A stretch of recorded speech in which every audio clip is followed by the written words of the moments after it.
మొయిలుగుండ్ల గ్రామమా? మీరు ప్రతి సంవత్సరము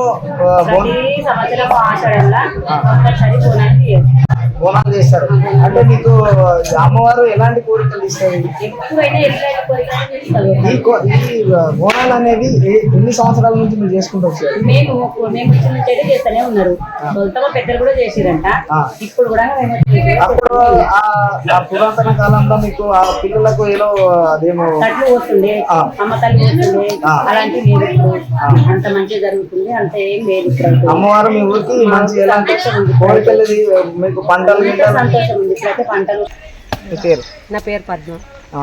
ఏ ఊరు అండి? మొయిలుగుండ్ల.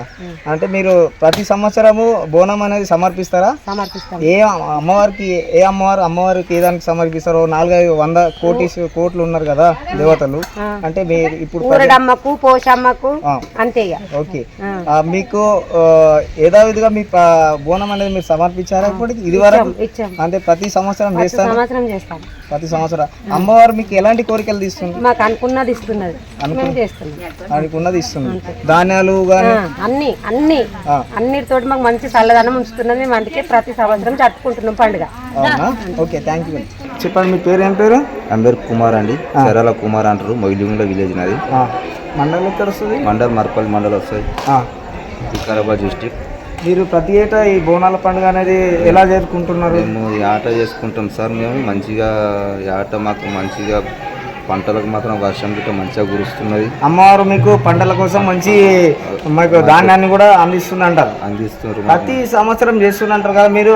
బోనాలు అనేది ప్రతి ఇంటి నుంచి వచ్చే సంప్రదాయమా? మీ ఇంట్లో చేస్తారా బోనం? అందరికి చేస్తారు సార్, ప్రతి ఒక్కరికి చెప్పిన సర్పంచ్ సాబు ఎవరికి ఇంటింటికి చెప్తే అందరు చేస్తారు. కాబట్టి ఈసారి ఒకటి విషయము, ఇంటింటికి ఎవరికి చెప్పలేరు కాబట్టి బోనాలు చేయలేరు. తక్కువ బోనాలు ఉన్నాయి.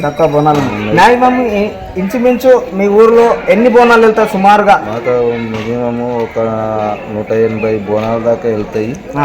అందరూ చేస్తే కొంతమంది చెయ్యరు కాబట్టి, కొంతమంది చేయలేరు కాబట్టి బోనాలు తక్కువ. మీకు కొందరు ఏమంటారంటే చిన్న పిల్లలకు రోగాలు ఉండడం వల్ల చేస్తారు.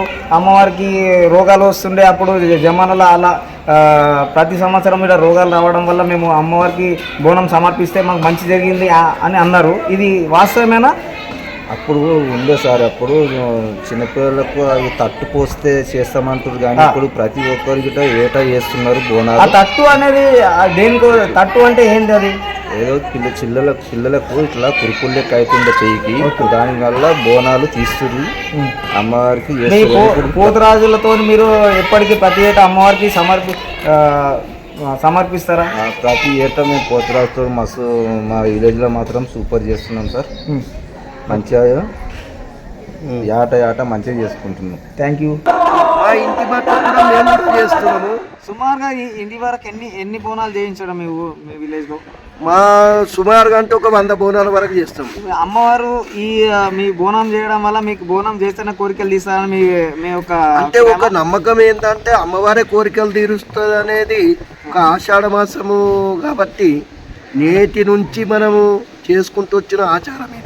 ఆచారం అంటే మీకు ఇప్పుడు సుమారుగా మీరు నా అమ్మవారికి దర్శనానికి ఎంతమంది వచ్చి ఉంటారు? వస్తారు ఇంచుమించు మా అంచనా ప్రకారం ఒక 600-700 మంది వరకు వచ్చి ఉంటారు. 1 కోటి దేవతలు అని అంటారు కదా, 1 కోటి దేవతలు అన్నప్పుడు కోటి దేవతలలో ఈమె ఒక దేవత అనేది మేము నమ్ముతున్నాం. ఆ దేవత అనేది మీరు ఇప్పుడు దేనికి సమర్పించారు?